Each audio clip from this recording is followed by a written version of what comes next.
Bonjour, bonjour, chers amis, chers chrétiens, chers frères, chères sœurs. Je suis très heureux de vous recevoir aujourd'hui, de vous retrouver. J'espère que vous avez bien dégusté la première émission, le premier partage que nous avons eu sur la nouvelle naissance. Aujourd'hui, nous allons aborder le thème consacré à Église et cheminement spirituel. La dernière fois, nous avons donc parlé de la nouvelle naissance. Il était question pour les uns et les autres de ne plus se sentir frustrés, de ne pas se sentir marginalisés, tout simplement parce que on ne faisait pas partie d'une assemblée particulière pour bénéficier du statut d'enfant de Dieu. Nous avons vu cela et nous voulons tout simplement rappeler que Saint Jean au chapitre 1, au verset 12, nous dit très clairement que ceux qui ont accepté la lumière, c'est-à-dire Christ, ils ont reçu. Christ leur donne le pouvoir de devenir enfants de Dieu. Nous avons dit qu'il s'agit d'un don. Alors si nous avons accepté Christ comme Seigneur et Sauveur, lui qui est lumière, toujours dans Saint Jean, nous voyons justement que le Christ est lumière, lumière du monde. Il est lumière. Alors si nous avons accepté Christ, nous sommes donc devenus la lumière du monde. Alors, étant devenus la lumière du monde, nous allons donc voir comment cheminer, où cheminer. Saint Jean nous a déjà démontré que le statut d'enfant de Dieu ne dépendait pas d'une église. Et justement, dans Saint Jean, nous continuons à argumenter sur comment cheminer. Parce qu'on ne peut pas cheminer comme ça dans la nature. Il faut qu'on soit dans un groupe, dans une assemblée. Il faut qu'on milite. Il faut qu'on siège avec les autres. Il faut qu'on puisse partager la prière avec les autres. Et c'est pour cela que nous allons commencer par Saint Jean, justement, au chapitre 14, verset 6, qui nous dit... moi, je suis le chemin, la vérité et la vie. Personne ne va vers le Père sans passer par moi. Ça, c'est le Christ qui le dit. Le chemin, la vérité et la vie. Alors, nous avons donc constaté que certaines églises ont pris encore une fois de plus sur elles de prétendre que si vous ne cheminez pas dans ces assemblées, dans ces églises, vous ne suivez pas Christ. Il est donc question pour ceux qui nous encadrent, pour les ministres, les pasteurs, pour les fidèles, d'observer quelque chose dans ce verset. Le chemin, la vérité et la vie, c'est Christ. Alors, ne nous gênons pas, ne faisons pas ce combat vain. N'allons pas chercher à extirper les autres de là où ils sont. Ce qu'on gagnerait si nous voulons gagner des âmes, c'est leur enseigner Christ. Je suis le chemin, la vérité et la vie. L'Église, comme je le disais dans la première émission, est un moyen. C'est le canal. C'est l'assemblée dans laquelle nous nous retrouvons pour élever nos prières, pour louer l'Éternel. Mais ne confondons pas donc. C'est ce qui fait que si nous nous substituons, si l'Église se substitue à Christ, elle aura justement tendance à penser que si tu n'es pas de cette Église, tu ne peux être sauvé, tu n'iras pas au paradis. Non. C'est pour cela que particulièrement, j'accepte tout ce qui me parle de Christ, tout ce qui m'enseigne Christ, tout ce qui m'enseigne le chemin, tout ce qui m'enseigne la vérité, parce que de là découle la vie. Je les accepte et je partage avec eux, sans distinction. Vous êtes la lumière du monde. C'est clair. Nous avons accepté Jésus comme Seigneur et Sauveur, lui qui est lumière du monde. Alors nous avons fusionné avec Christ par l'Esprit.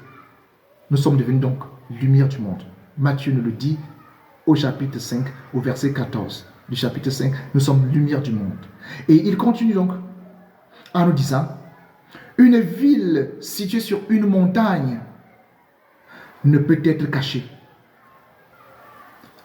Et l'on n'allume pas une lampe pour la mettre sous le boisseau, On la met sur le lampadaire et elle brille pour tous ceux qui sont dans la maison.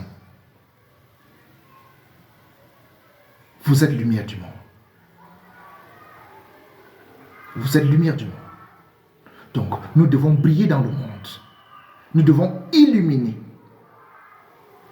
Alors, si nous avons donc compris que c'est Christ, le chemin, la vérité et la vie, et que nous l'avons accepté comme Seigneur et Sauveur, lui, lumière du monde, et que nous sommes donc devenus lumière, nous brillons donc dans le monde. Et nous ne devons pas nous retirer. Nous ne devons pas donc faire ce que certaines personnes font. Parce qu'il a accepté Jésus comme Seigneur et Sauveur. Parce qu'il est devenu lumière du monde.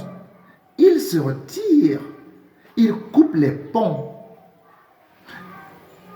Le Fils est séparé de sa mère, séparé de son Père, qui parfois sont traités de sorciers, de sorcières.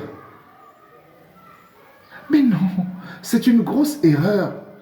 Parce que si nous sommes devenus lumière du monde, nous avons besoin d'éclairer les autres. Le verset 15 nous le dit. On n'allume pas une lampe pour la mettre sous le boisseau. On la met sur le lampadaire et elle brille pour tous ceux qui sont dans la maison. La lampe brille pour tous ceux qui sont dans la maison. Cessons donc de nous retirer. Cessons donc de fuir les autres. Cessons donc de taxer les autres de mondains, de païens. Qu'avons-nous fait de la lumière reçue de Christ? Est-ce que nous l'avons utilisée pour faire briller, pour chasser les ténèbres, afin que ceux qui sont dans la maison bénéficient de cette lumière? Si nous fuyons avec cette lumière, c'est très grave.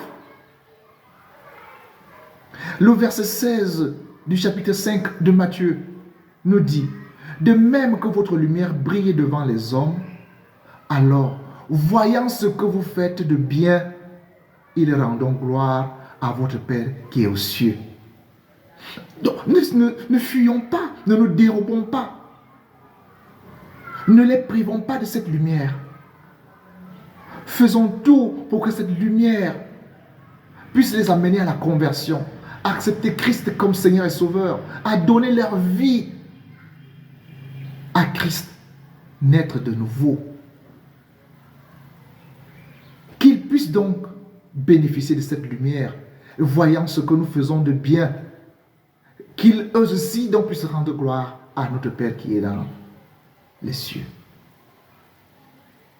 Alors, que ceux qui vont se liguer donc contre père et mère sachent que ils sont dans l'erreur, ils sont dans le péché.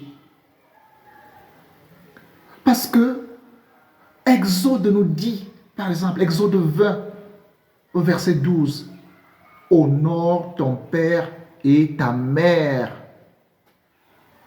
Honore ton père et ta mère.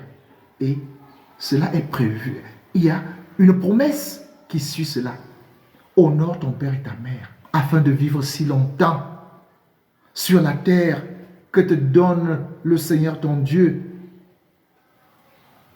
Oui, si nous voulons avoir une existence longue, une vie pleine, honore ton père et ta mère. C'est la loi écrite par Dieu lui-même. Et le Christ nous dit, ne croyez pas que je sois venu abolir la loi ou les prophètes. Je ne suis pas venu abolir, mais accomplir. Il n'est pas venu abolir. La loi dit honore ton père et ta mère. Et Christ nous rappelle qu'il n'est pas venu abolir. Non, il est venu accomplir.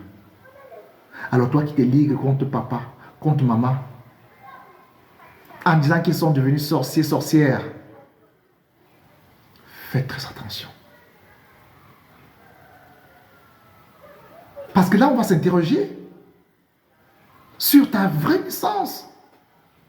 Cette nouvelle naissance est-elle accomplie?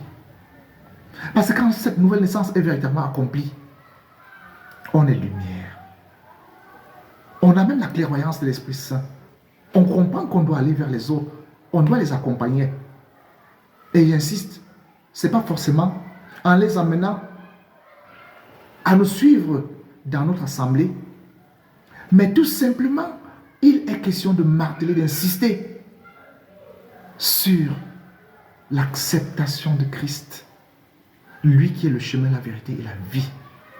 Parce que si nous avons amené quelqu'un dans une assemblée et qu'il n'a pas véritablement reçu Christ comme Seigneur et Sauveur, nous avons déjà dit cela, on se répète, il n'est pas né de nouveau. Il n'est pas né de nouveau. Comprenez donc le plus important, que nous n'avons pas à nous dérober, nous n'avons pas à nous substituer. L'Église n'a pas besoin de se substituer. L'Église reste Église pour l'enseignement, pour l'encadrement, pour l'accompagnement. Insistons davantage à amener les gens, à amener les chrétiens, les fidèles, à accepter Christ comme Seigneur et Sauveur, comme lui qui est lumière du monde, que nous soyons lumière du monde et que nous puissions briller dans le monde pour que les autres ne soient plus dans les ténèbres et ne nous séparons pas de papa et de maman. Que notre lumière brille, que notre lumière les éclaire pour la gloire de Dieu et le salut du monde.